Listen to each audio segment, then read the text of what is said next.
আসসালামু আলাইকুম। ভিডিও লেকচারে সকলকে জানাচ্ছি প্রীতি ও শুভেচ্ছা। আমি আকসাদুর রহমান। আজ আমরা আলাপ করব টাইপস অফ ভেরিয়েবলস নিয়ে। এর আগের ভিডিওতে আমরা আলাপ করেছিলাম স্ট্রাকচারড, আনস্ট্রাকচারড এবং সেমি স্ট্রাকচারড ডেটা নিয়ে। স্ট্রাকচারড ডেটা টাইপের বিস্তারিত বর্ণনা করা হয়েছে আমাদের আগের ভিডিওতে। আপনারা যদি না দেখে থাকেন তাহলে ওই ভিডিওটা একটু দেখে নেবেন। তো স্ট্রাকচার ডেটার ভিতরে যে রো এবং কলাম থাকে, পরিসংখ্যানের ভাষায় এই কলাম সমূহকে বলা হয় ভেরিয়েবলস।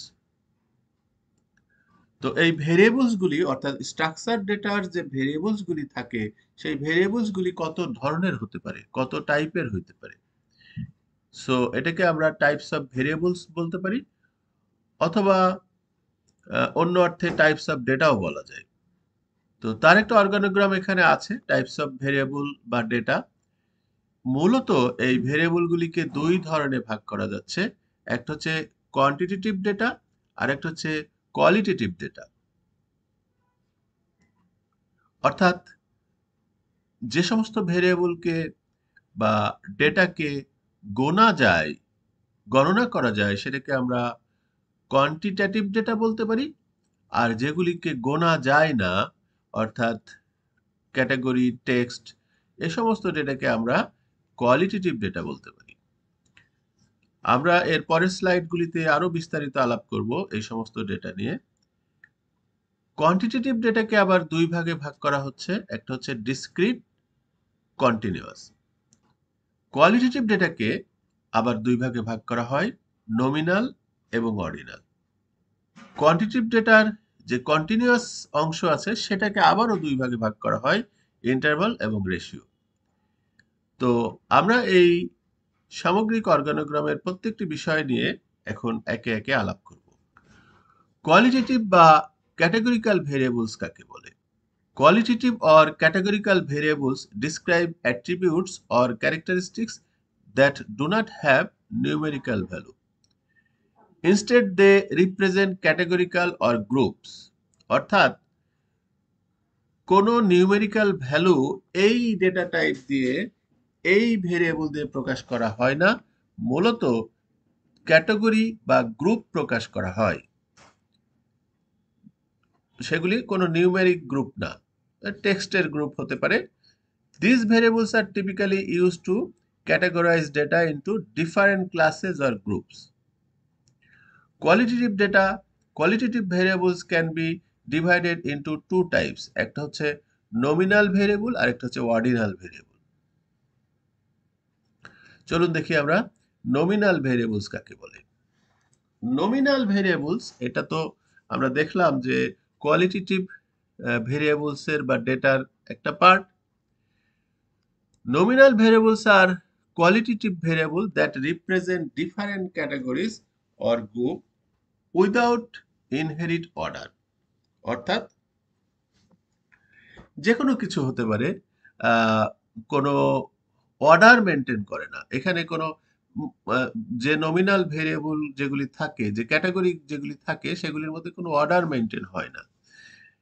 এটার এক্সাম্পল আমরা দিতে পারি, যেমন মেল, ফিমেল, এখানে কে বড় কে ছোট এই ব্যাপারটা নাই। তারপরে যখন কালার যখন বলি, যে কোনো একটা ভেরিয়েবলের মধ্যে অনেকগুলি কালারের ইনফরমেশন আছে, কোনোটা ব্ল্যাক, কোনোটা হোয়াইট, কোনোটা ইয়েলো। তো এখানে কে বড় কে ছোট এই ব্যাপারগুলি নাই, কোনো অর্ডিনাল ভ্যালু নাই, সবাই সমান, কিন্তু ক্যাটাগরি। এই ধরনের যে ভেরিয়েবল থাকে বা যে কলাম থাকে, সেগুলিকে আমরা বলছি নমিনাল ভেরিয়েবল। এই নমিনালকে অবশ্য আরেকটা ভাগে ভাগ করা যায়, সেটা হচ্ছে ডিকোটোমাস ভেরিয়েবল বা বাইনারি ভেরিয়েবলও বলে।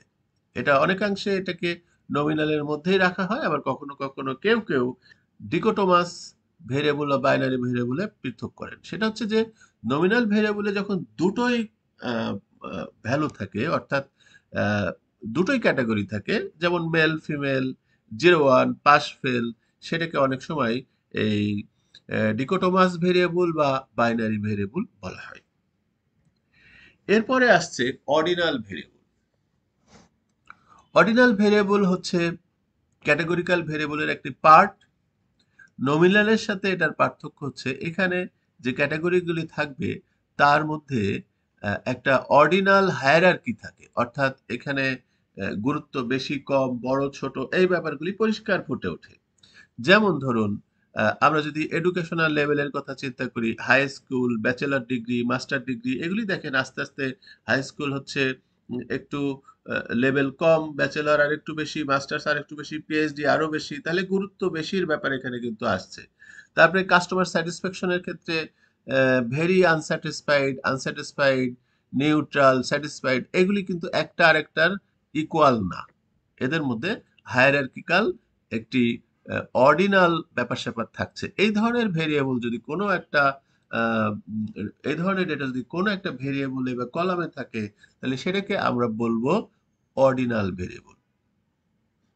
আমাদের ক্যাটেগরিক্যাল ভেরিয়েবলের যে ভাগ, সেই ভাগটা কিন্তু আমরা এখানে বলে ফেললাম। অর্থাৎ সবই তো আসতেছে আমাদের কোয়ালিটেটিভ ডেটার পার্ট কিন্তু এতক্ষণ আলাপ করলাম। এবার আমরা কোয়ান্টিটেটিভ বা নিউমেরিক্যাল ভেরিয়েবল যেটা আছে সেটার কাকে বলে এবং তার কতগুলি অংশ আছে সেগুলি নিয়ে আলাপ করব। Quantitative variables also known as numerical variables, এটাকে নিউমেরিক্যাল ভেরিয়েবলসও কিন্তু বলে, কারণ কোয়ান্টিটেটিভ হলো গোনা যায়, নাম্বারকেই তো গোনা যায়। Represent measurable quantities, these variables have numerical value that can be counted or measured, এই যে গোনা যায়, মাপা যায়। আচ্ছা, কোয়ান্টিটেটিভ ভেরিয়েবলস আর further divided into two types. কি কি? একটা হলো ডিসক্রিট ভেরিয়েবলস আর একটা হচ্ছে কন্টিনিউয়াস ভেরিয়েবলস। চলুন দেখি আমরা এই ডিসক্রিট ভেরিয়েবলস এবং কন্টিনিউয়াস ভেরিয়েবলস কাকে বলে দেখি। ডিসক্রিট ভেরিয়েবলস খুব সহজ ভাষায়, ডিসক্রিট ভেরিয়েবলস আর quantitative variables that take on a finite or countable number of value. আমরা খুব সহজভাবে যদি বুঝি তাহলে ডিসক্রিট ভেরিয়েবল বলতে বুঝবো যে ভেরিয়েবলগুলি ডিসক্রিট নাম্বারে থাকে, অর্থাৎ এটাকে কোনো ফ্র্যাকশনে ভাগ করা হয় না। যে কোনো সংখ্যা হতে পারে, যেমন ধরেন ফ্যামিলিতে কয়টা চিলড্রেন আছে, তো একটা, দুইটা, পাঁচটা, সাতটা, এরকম আমরা বললাম, এগুলির কোনো ফ্র্যাকশন হবে না। আমি কি বলতে পারবো যে 2.5 জন বাচ্চা আছে বাচ্চা ফ্যামিলিতে, এটা বলতে পারবো না। তো যে ভেরিয়েবল গুলোতে এই ধরনের থাকে যেখানে কোনো ফ্র্যাকশন বসানো সম্ভব না বা ফ্র্যাকশন বসানো যায় না, সেই সমস্ত ভেরিয়েবলকে আমরা বলছি ডিসক্রিট ভ্যালু। উদাহরণ আরো হইতে পারে যে এটা মানুষের সংখ্যা, তারপরে পশুর সংখ্যা ইত্যাদি আর কি। তারপরে এই যে নাম্বার অফ কার, কতগুলি কার আছে, হ্যাঁ, তারপরে নাম্বার অফ বুকস কতগুলি আছে। তো এগুলি কি কি আমরা ফ্র্যাকশন করতে পারবো? পারবো না। সো এগুলিকে আমরা ডিসক্রিট ভেরিয়েবলস বলছি, অর্থাৎ যে ভেরিয়েবলে এই ধরনের নাম্বার থাকে, এই ধরনের ইনফরমেশন থাকে, তাকে আমরা ডিসক্রিট ভেরিয়েবল বলছি। কন্টিনিউয়াস ভেরিয়েবলস কাকে বলে?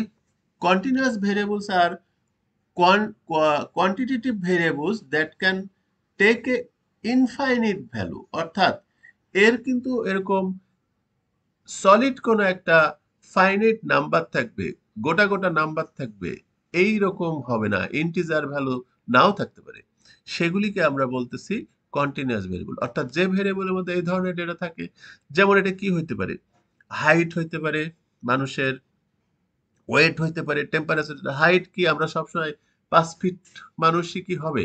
5 ফিট 1 ইঞ্চিও তো হইতে পারে, 5 ফিট 2 ইঞ্চিও তো হতে পারে। তাহলে এখানে ফ্র্যাকশন অ্যালাউড।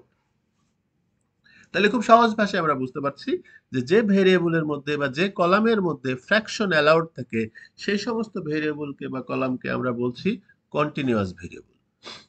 কন্টিনিউয়াস ভেরিয়েবল আবার দুই ভাগে ভাগ করা হচ্ছে, একটা হচ্ছে ইন্টারভাল ডেটা আর একটা হচ্ছে রেশিও ডেটা। ইন্টারভাল ডেটা হচ্ছে যে values are placed to equal distance from each other in a clear order but there is no absolute 0 point. Interesting ব্যাপার। ইন্টারভ্যাল ডেটা আমরা, এটা তো অবশ্যই কন্টিনিউয়াস ডেটার একটা পার্ট, অর্থাৎ এখানে ফ্র্যাকশন থাকবে এবং ইন্টারভ্যাল থাকবে একটা থেকে আরেকটা ভ্যালুর ইন্টারভ্যাল থাকবে, কিন্তু এখানে অ্যাবসোলিউট জিরো থাকবে না। জিরো থাকবে কিন্তু সেটা অ্যাবসোলিউট হবে না। আচ্ছা, একটু উদাহরণ দিই। যেমন ধরুন আমরা সময়ের যে ভেরিয়েবলটা আছে, সময়ের ভেরিয়েবলের মধ্যে দেখেন আমরা বলতে পারি যে এখন আহ, 12টা, এখন 1টা বাজছে, 2টা বাজছে, 3টা বাজছে, এরকম করতে করতে ঠিক রাত যখন 12টা হবে তখন কিন্তু 0000 সময় হবে। কিন্তু 00 সময় বলে কি কোনো সময়, আসলে সময়কে কি জিরো করা যায়? যায় না। সো ওই 12টাকে মিন করা হচ্ছে সময় জিরো।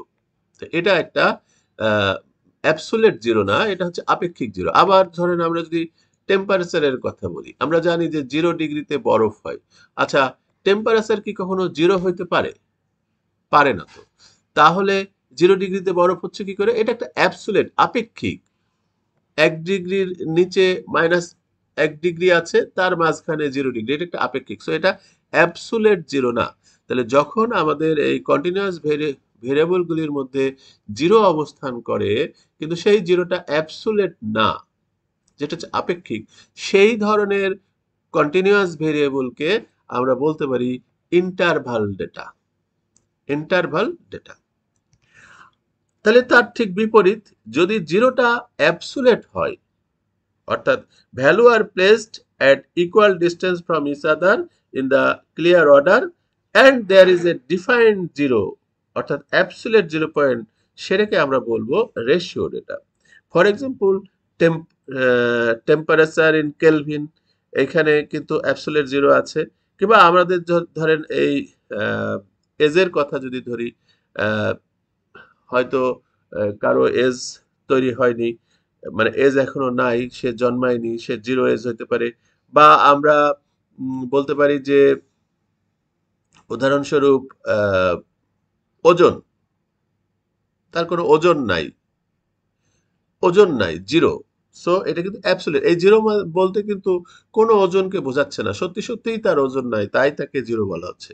তো এরকম যখন অ্যাবসোলিউট জিরো থাকে কোনো ভেরিয়েবলের মধ্যে, অবশ্যই সেটা কন্টিনিউয়াস ভেরিয়েবল হবে, তখন তাকে আমরা রেশিও ডেটা বলি। অর্থাৎ এই জিরোর উপরে বেস করে, অ্যাবসোলিউট জিরো থাকছে কি থাকছে না সেটার উপরে বেস করে আমরা ইন্টারভাল এবং রেশিও ডেটা নির্ণয় করছি।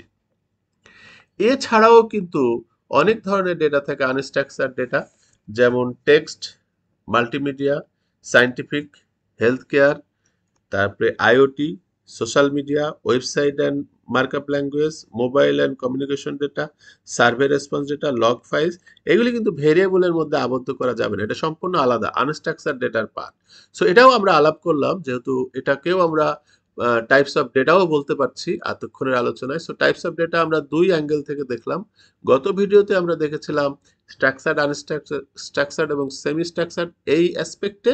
আর আজকে আমরা ভেরিয়েবলের অ্যাসপেক্টে টাইপস অফ ডেটাকে আলোচনা করলাম। আশা করি আপনাদের ভিডিওটি ভালো লেগেছে। ধন্যবাদ সকলকে।